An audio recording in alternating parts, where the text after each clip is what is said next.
Hey y'all, welcome to Other Realm Studio. I'm Paula, and whoops, cancel that. And today I don't really have a lot to work on. I thought I'd get back to doing the basilisk. So I have worked on him a little bit more for just a few more minutes. I like the way his scales are coming out. It's just kind of maddening to do all those scales. There's just not a good way to brush those in as a texture, so I'm kind of having to hang on.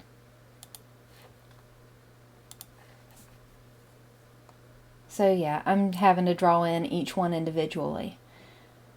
But I think it's worth it. It looks really good. We are getting there. I just need to get it zoomed in sufficiently.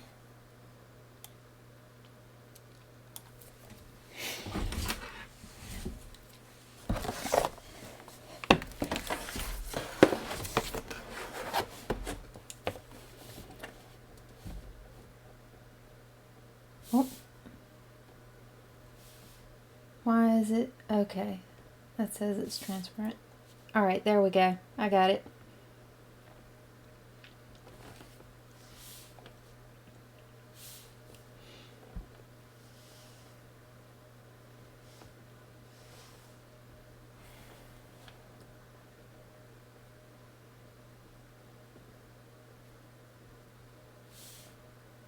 So let me get the hang of doing the shape again that I had for all these scales. It's actually worked out to about 3 lines for each one with a little bit of a point. And I'm really trying not to match them up in rows. It's supposed to be scales, not checks.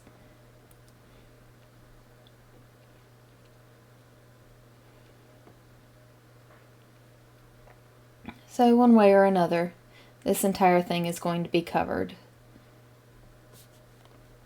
So I guess I don't really have any complaints.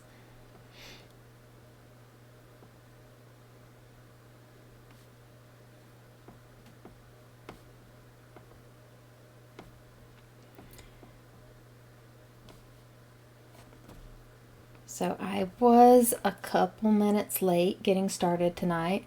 I got distracted. I was playing with the kittens. So, out of 6 kittens, 5 of them have figured out food. Somewhat. At least a little. Especially if I wet it down a little bit. I also bought some kitten chow. So they're pretty happy about that. The mama cat prefers it too. Of course she does. That tiny little bag of kitten chow costs the same as a giant bag of regular adult cat food, so she's got expensive taste. But I'm sure it's better for them.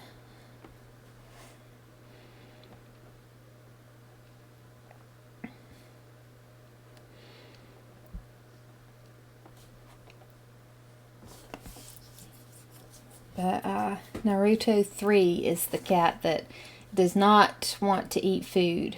Everybody else is being so grown up and eating the kitty food, and Naruto 3 is just not accepting that food comes from anywhere but Mama Cat.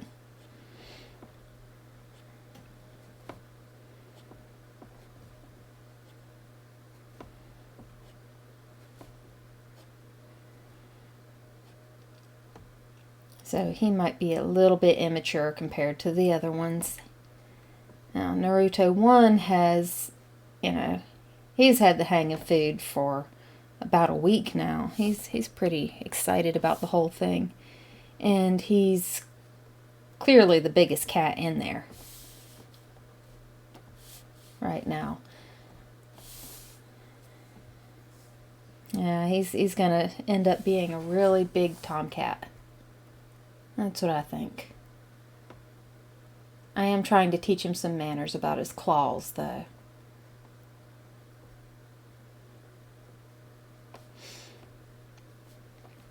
They've gotten old enough to where they can retract their claws. I just need to remind them that they should do that.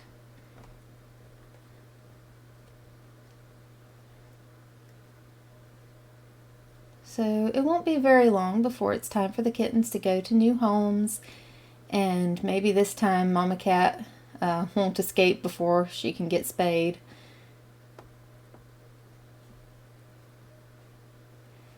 And I haven't seen any more of the fox lately, so I've got the bunny back out of the house and in his own hutch, which is very clean now. I cleaned it more before I put him out there in it.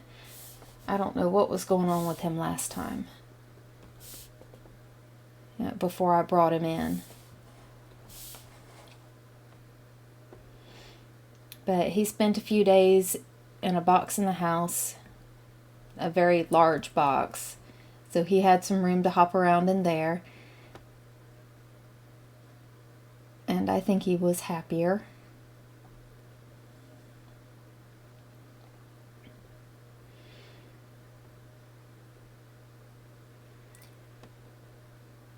So maybe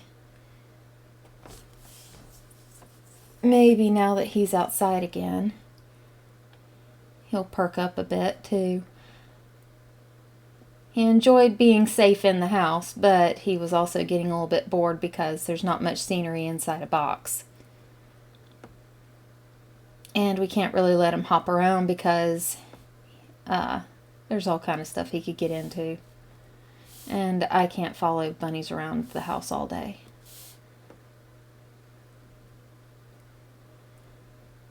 They do tend to chew on things. And he's not litter box trained, so...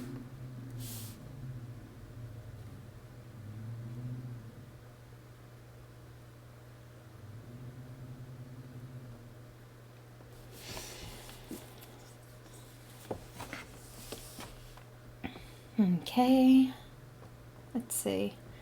I think the head of this thing's doing all right. I need to make sure that I don't get too tense and start making like really tiny scales, because that is a lot of extra work for myself.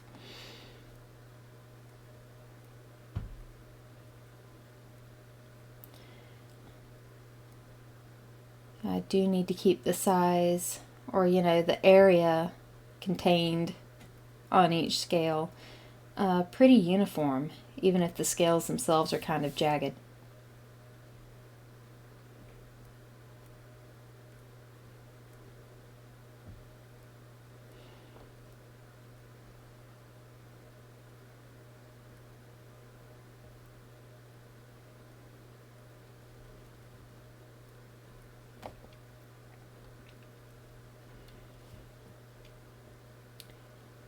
Let's see, what else is going on? So on the 22nd, I should be doing a podcast. I'll need to get the address for that.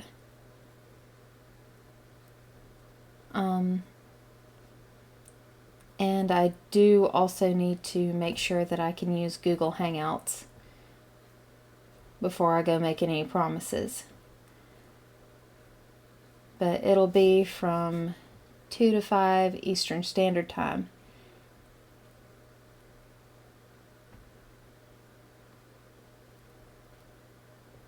So that'll be interesting. The topic will be comics and movies, and discussing some pop culture. It'll be an international group. We'll hit all the accent bingo.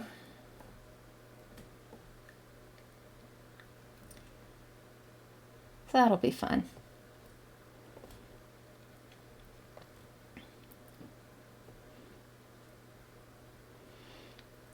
Let's see, what else? I still have not sent out a newsletter, and I really should. I keep waiting for some news on when my print run is going to, be printed and shipped out. And I haven't heard yet, but I expect to hear pretty soon.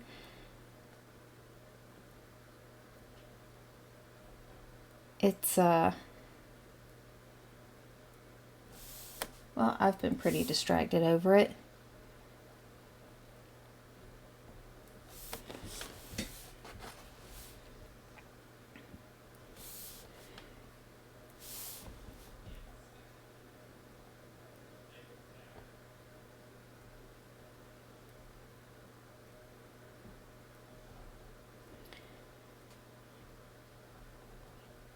But I should be getting it pretty soon.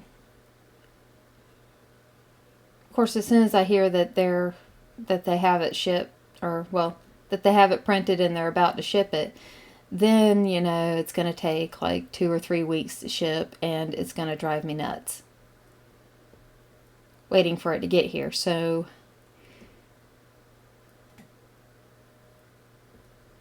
yeah, I'm only going to get worse. Maybe I should get things done while I can.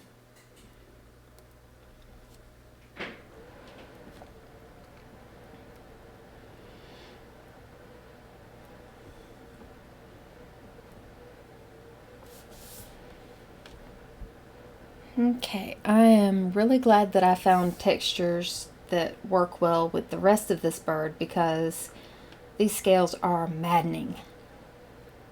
Actually, is it a bird? It's a basilisk. But I don't know if it would be a warm-blooded thing or a cold-blooded thing.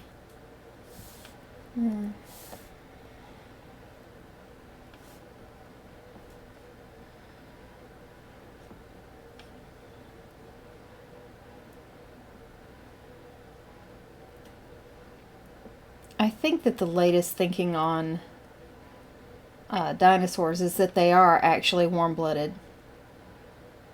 Or meant to be warm-blooded. A little less like crocodilians and more like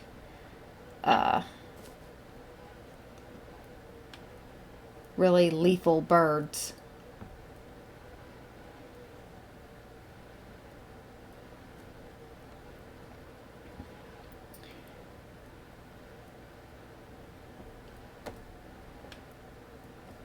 Which that would explain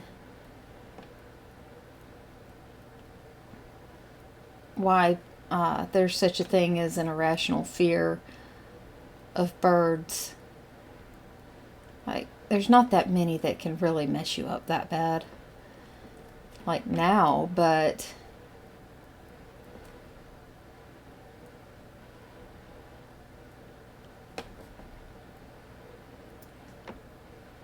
well, I take that back. Ostriches, emus, and cassowaries are probably not the sort of bird that you want to hang around with.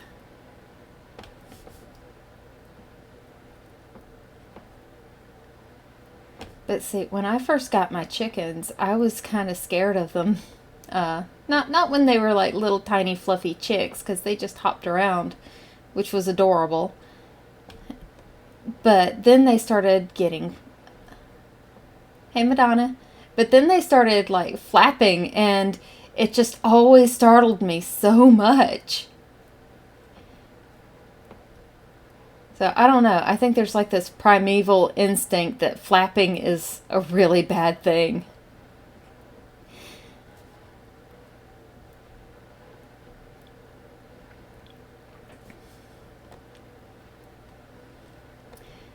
Yeah, if I don't lose my mind from doing all these scales, I think it's going to turn out really well.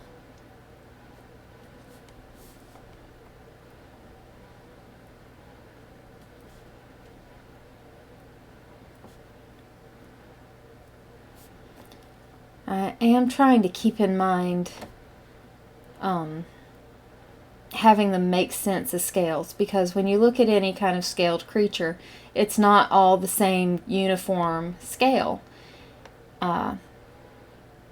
they're slightly different shapes and arranged differently according to the contours of the body of the creature. I mean, even snakes, like their undersides and not just like the underside of the snake, which, you know, you have like your single row pattern of scales, and occasionally you have like your divided scales too here on certain snakes. And also you have like your smaller scales leading up into the regular scales that go around the outside of the snake.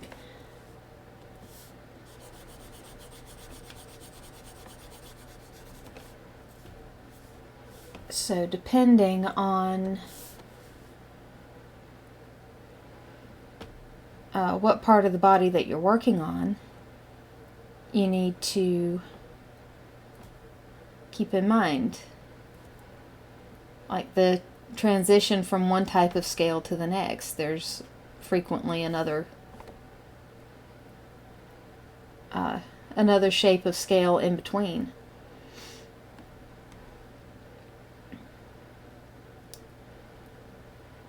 This is also very similar to doing the dragonfly wings or a lot of the insect wings, but they have more of, wonder what that noise was, but they have more of like a tree branching program. They have more like a tree branch of veining, and then you fill in between them with not scales, but more like cells, like the veining in leaves.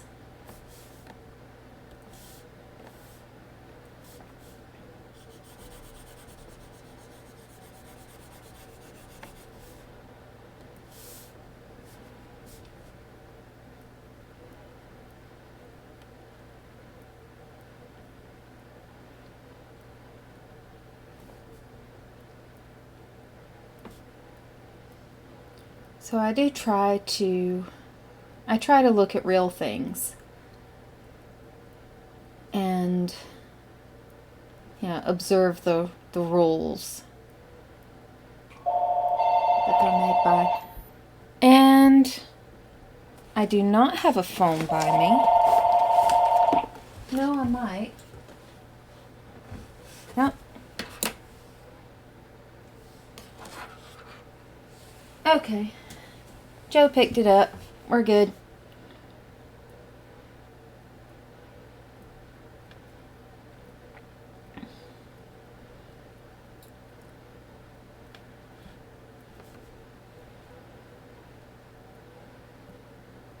Maybe we'll be making plans this weekend.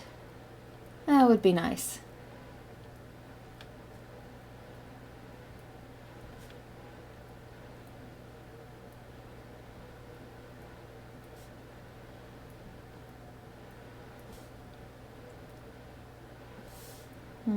That's not a good angle right there. Let's try that again.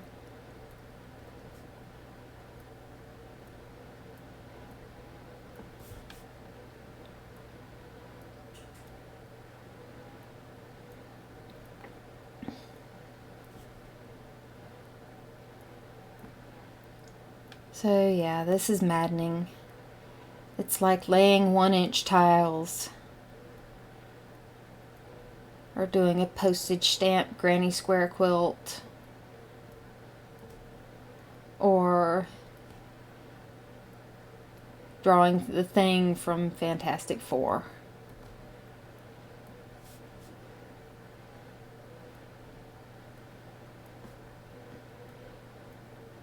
And I don't have a shortcut for it.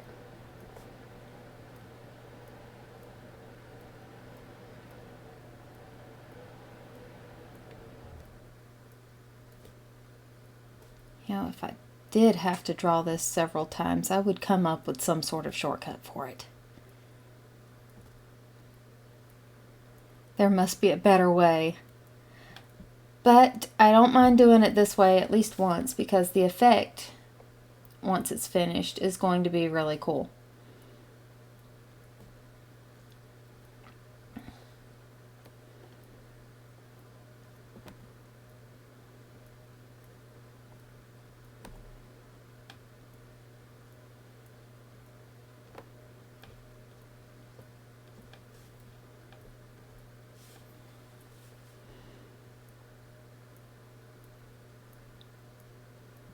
Okay, so here I needed to get the scales a little smaller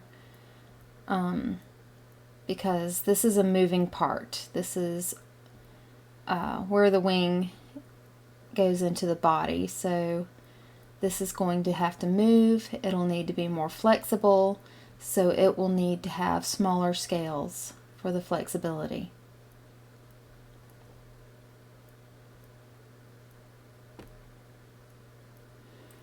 This is also why, like on birds' feet, there's a lot of smaller scales around the claws, and then the legs have bigger scales.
So I was thinking earlier today about how I would like to do an animated series, and I was thinking that really there's no reason why animation can't be completely done remotely. Like, it can now be a work-at-home type job. Everybody, well, not everybody, but it's possible to get the programs to do professional level animation on a home computer. It's possible to blend traditional with digital animation.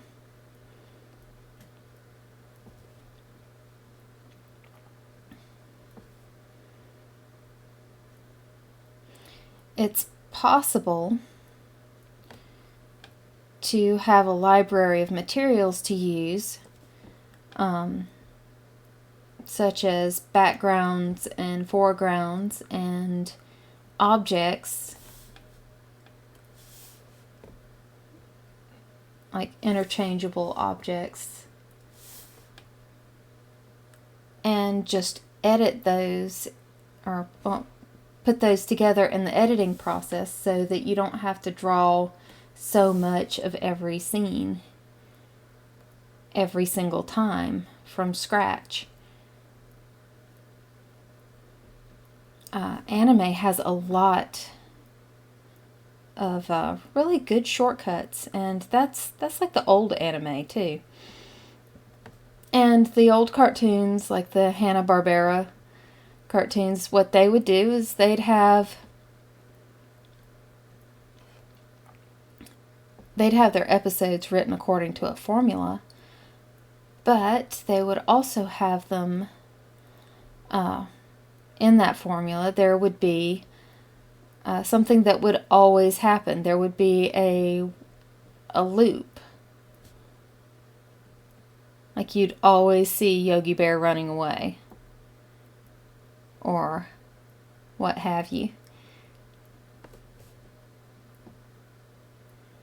And it would be the same scene every time with just the dialogue changed up. And sometimes with a slightly different background. I mean, there was a lot of reused footage there. Well, not footage precisely, but, a lot of stuff. If they animated it once and they kept good records, they could find it again and just remix it. And they put out a lot of episodes of stuff.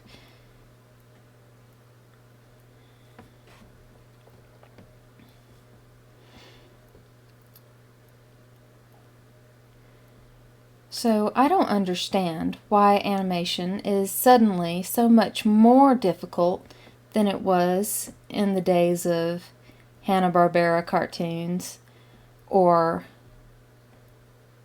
80s, early 90s, well, depending on what country you were in, I guess. Like anime, like the original Sailor Moon,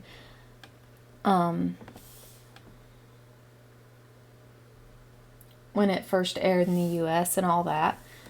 I don't understand why animation should be any more difficult than it was then. I'm not sure why we have lower quality shows now than we had then. I don't understand why the character designs are so ugly now. I mean, is it really that much more difficult to make things pretty? And I'm about to go off on a rant about bean mouth character designs versus even something as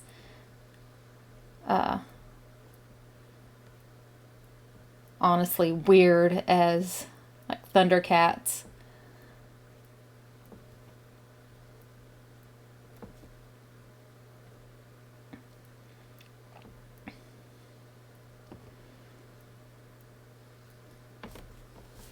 See,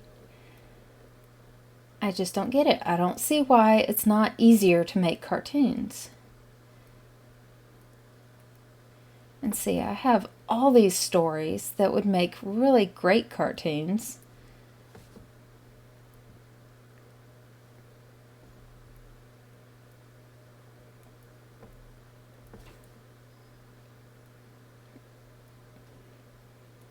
And yet it's all just so impossible. Now, I would like to get down to the bottom of why exactly things are more difficult. And then solve that.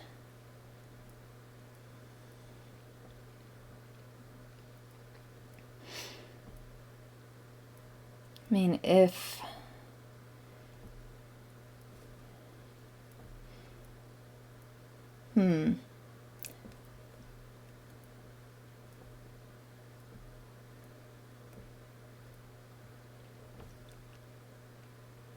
it is still a labor-intensive sort of thing, and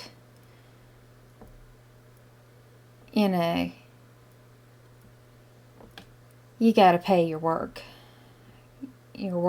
everybody who's on your team, and it's not really that possible. It's not really that possible to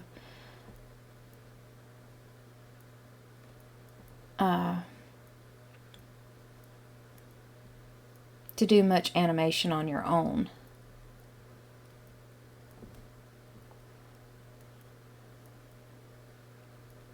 You kind of do have to have a team, as it is still labor intensive.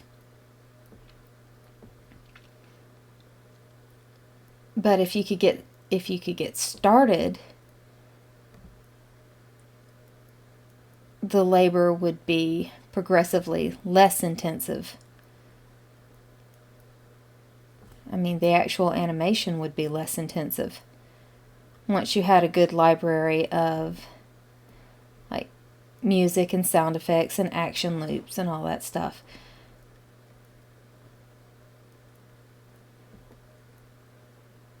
And I've seen some episodes of cartoons that were clearly made by cobbling together pieces of other episodes.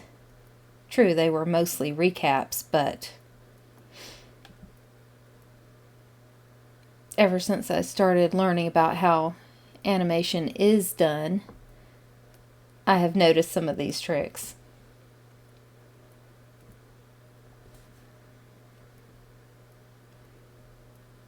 So anyway, that's just what's been on my mind lately.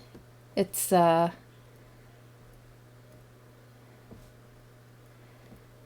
it's weird, but it's where my head goes.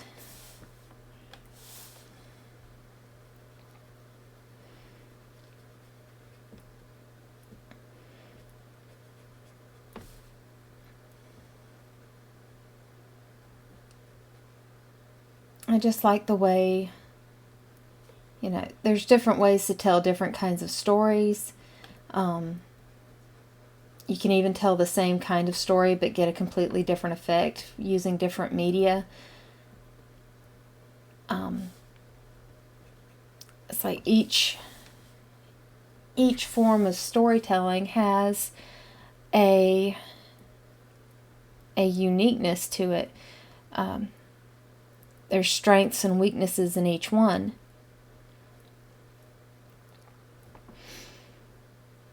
And, they all have their limitations, but you can compensate by borrowing techniques from other media.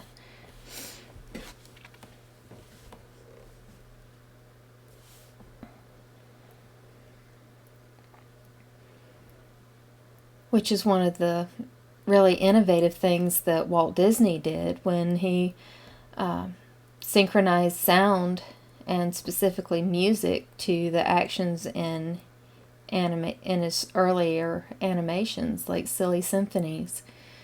And like everybody copied that forever because it was such an excellent idea. Like Looney Tunes came along much later, but it's where we all get our classical music education from, or it used to be.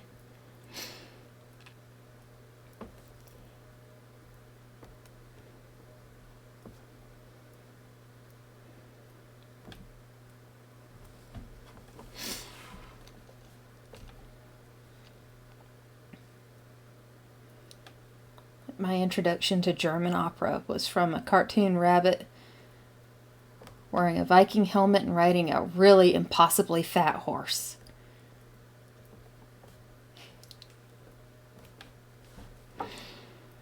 That was awesome.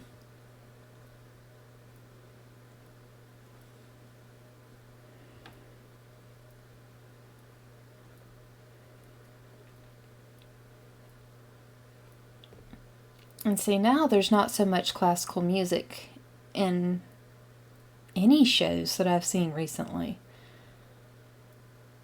Why not? Those were good compositions. And they were also entertaining and funny, which is what I think that people don't get when they're talking about the classics. Like Shakespeare.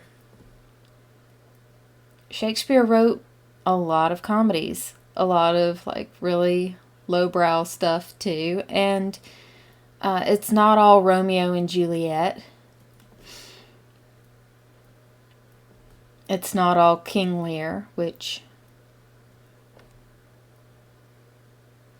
still very interesting.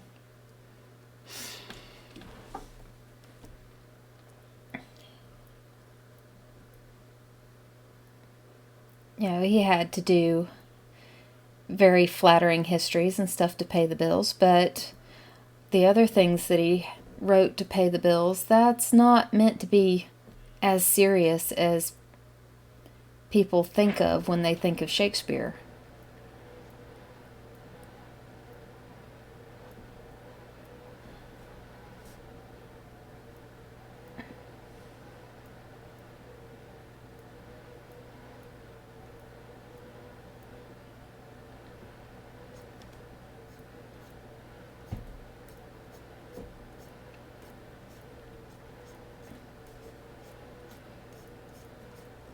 Okay, I'm gonna try and blend in this tail a little bit more.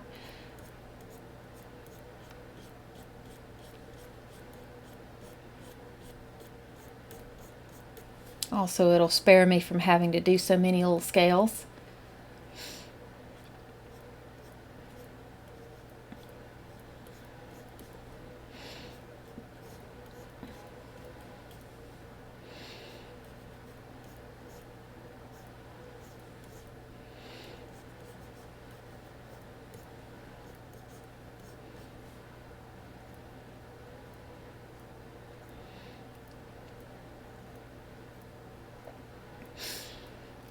And I think that most people don't realize that uh, a lot of the new big hits from Pixar and Disney and so forth are still retellings of not just fairy tales and princess stories, but also of classical Greek mythology.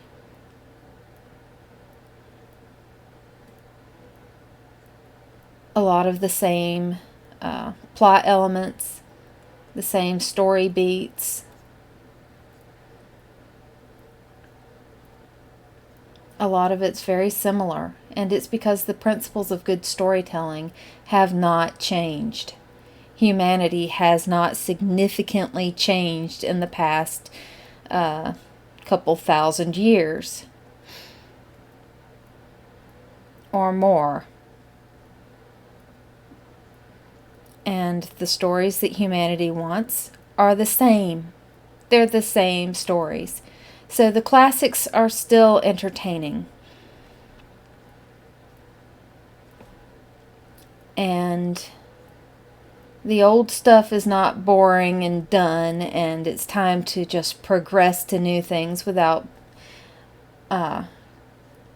really thinking about where we've come from. And it's certainly not time to say that this has never been done before, because it really has all been completely done before.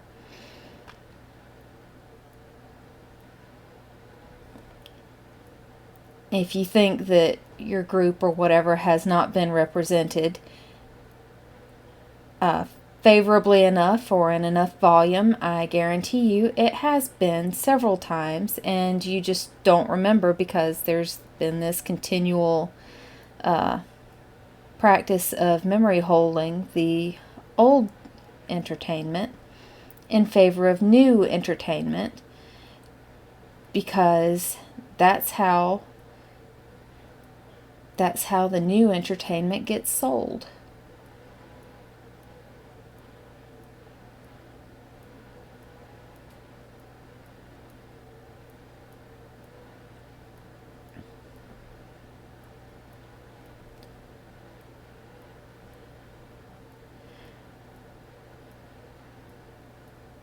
So I think that when people create, they should have a decent grounding in what's come before they go off trying to say that, oh, this has never happened before.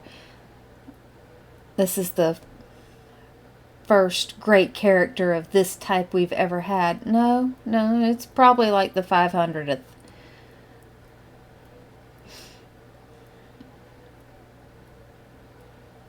And it's wonderful to have another, but don't go saying that we've never done this before. There is nothing that humanity has done that's actually all that new.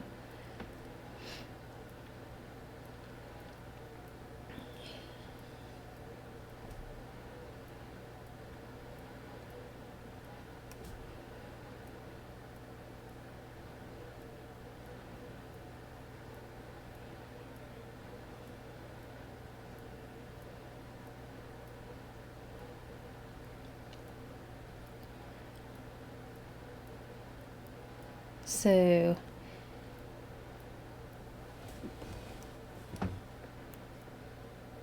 yeah, it was an interesting tangent.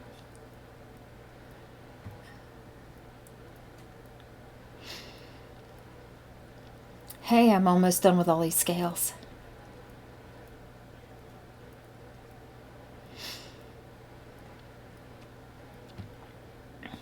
Well, the good thing about there not really being anything all that new is that people love retellings. People love the classics still. And you don't have to reinvent the wheel every time you go to create something. And people like to hear the same story more than once.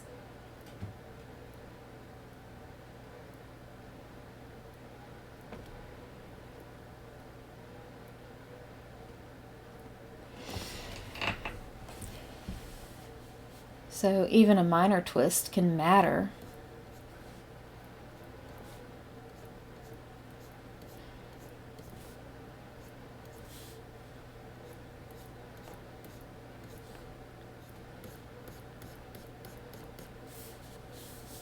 Okay, I think I have this filled in except for like the tips of the claws.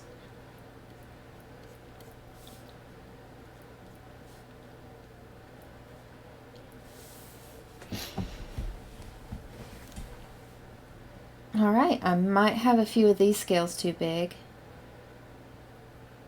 Let's see if I can sketch those in without messing up too much.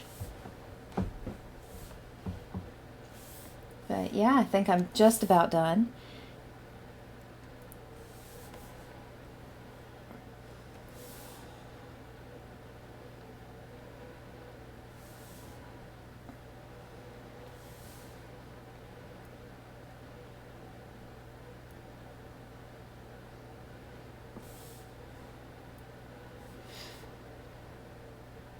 Let me see.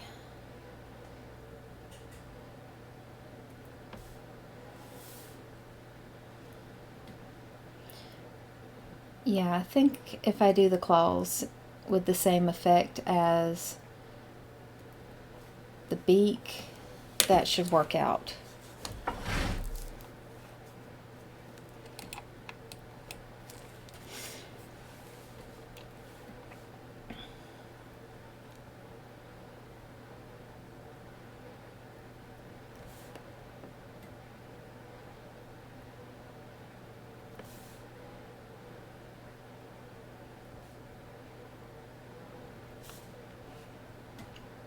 So we'll use the airbrush on hard and just put a few streaks in. And my line art's still a little bit rough.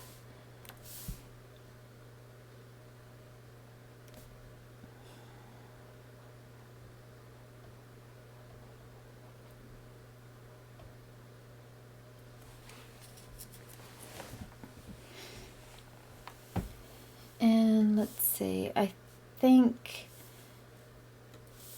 I should brush this in a little bit more. Even out this transition.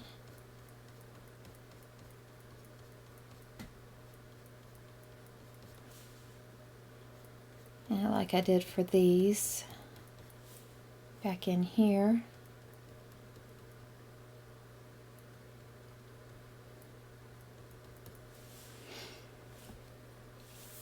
And I think it's done.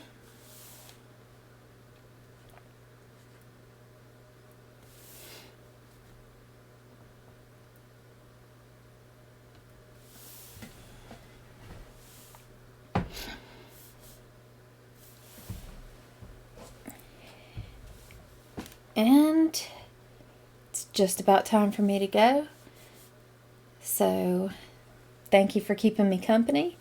I appreciate you stopping by and watching my video.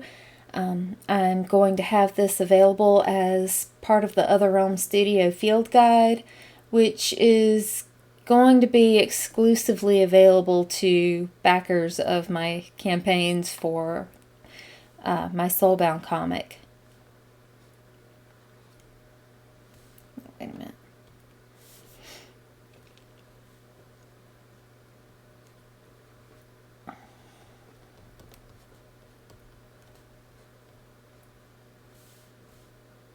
Not sure what went on right there. Okay, so here we have a basilisk from the other realm. And I'll go ahead and save this. Don't forget to stop by my website at www.otherrealmstudio.com. I still have some copies available for pre-order of my comic, Soulbound, Issue 1, Adrift. Which, yes, I would really love to turn it into an animated series one day, but today is not that day. Today I have the comic on pre-order, and I'll just build up from there. So I'm hoping that I'm going to make it a really good comic and take full advantage of the comic's media that it is. But I have cool ideas for how to tell the story as a cartoon as well. So, yeah, I'll just have to put those on hold for a while. Possibly a very long while.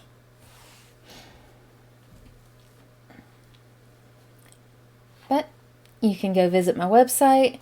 I have stuff to order there now under shop or something like that. I don't know, I've changed some of my headers. Anyway, visit my shop.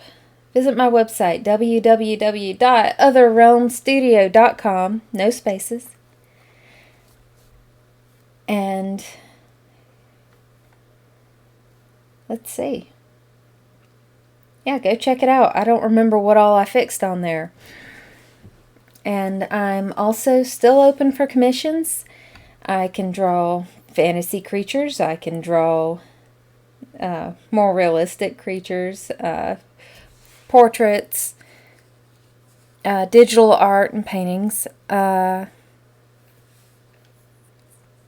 mostly I am focusing on sci-fi and fantasy. I need to do more science fiction stuff, yeah.